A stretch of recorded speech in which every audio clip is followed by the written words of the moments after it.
Let's Welcome go! sa Farm Plate, ang happiest place in Bicol. Matatagpuan ito sa Gabawan, Daraga, Albay. Perfect na pasyalan kasama ang pamilya, barkada o kahit solo trip kung gusto mong mag-relax. May mga farm animals na pwedeng makita at makasalamuha. Parang nasa probinsya ka talaga. At syempre, hindi mawawala ang breathtaking view ng Mayon Volcano. Perfect sa mga photo ops. Malawak ang lugar, kaya pwedeng mag-picnic, magpalipad ng saranggola, o simpleng magpahinga lang sa damuhan. Kung nagutom ka, don't worry. May mga kainan sa loob at grabe, na-try ko yung tapsilog.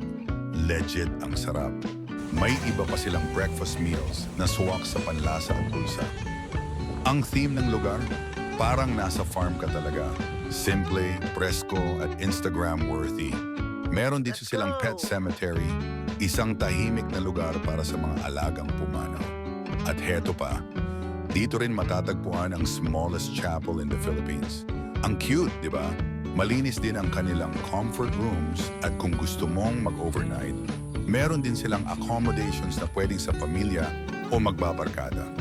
Kaya kung naghahanap ka ng lugar na masaya, presko, at relaxing, punta ka na sa Farm Plate sa Daraga, Albay.